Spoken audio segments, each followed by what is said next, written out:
Jarida la The Sun la Marekani limempaka tope Rais wa Tanzania Samia Suluhu Hassan kupitia chapisho lake la hivi majuzi, ambapo walikuwa wameweka headline fulani hivi ambayo naweza sema ni headline ya kichokozi. Na wamekuwa kwanza, picha inaanza, walikuwa wameweka picha ya Rais Samia Suluhu Hassan pembeni akiwa na combat yake ya kijeshi kabisa, lakini kwenye headline bana ndio yakawa maandiko maneno fulani hivi mazito ambayo walikuwa wameandika kwamba House of Blood meet African's female tyrant butcher of Tanzania who murdered 10,000 of her own people and dumped bodies in mass graves. Lakini pale chini anasema kwamba there is evidence that bodies were disposed of in Lake Victoria. Hili ni chapisho ambalo lilikuwepo ni la tarehe 6 mwaka 2025.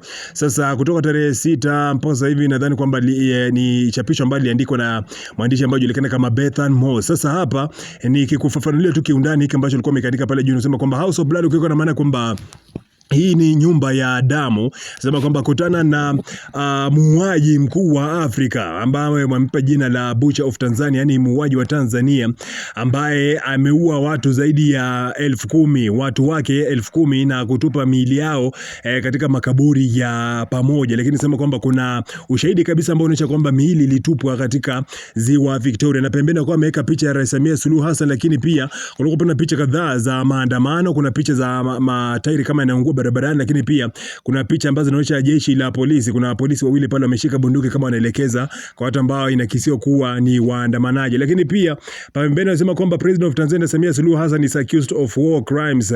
Na hapa anasema kwamba credit ya picha imetoka United Republic of Tanzania. Anasema kwamba rais wa Tanzania Samia Suluhu Hassan anatuhumiwa kwa makosa ya jinai, mauaji, makosa ambayo yanahusiana na swala la mauaji. Lakini hapo ameweka picha yake akiwa na combat ya kijeshi kabisa, alafu anacheka pembeni.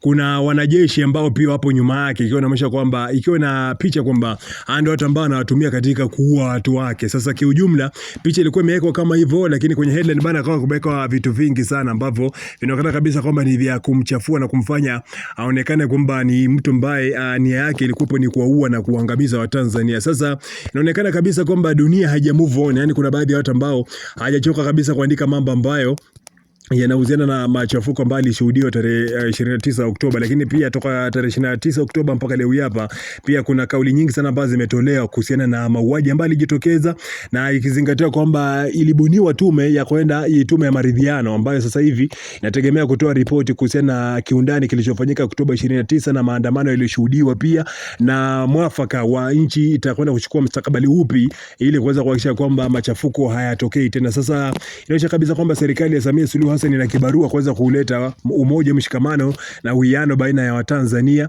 Useni kwamba kipindi ambacho wapinzani wameamua kabisa kwamba na hao hawatorudi nyuma mpaka pale haki itakapopatikana. Sijui una maoni gani kuhusiana na hiki ambacho wamekiandika gazeti hili, na unahisi kwamba hii ni moja kati ya njia ambayo inatumika labda na mataifa, atasema kwamba mashirika ya kimataifa, ili kuweza kufanya Tanzania ionekane kwamba ni nchi ambayo haina umoja, nchi ambayo labda haifai kabisa? Nipe maoni yako pale chini kwenye uwanja wa comment.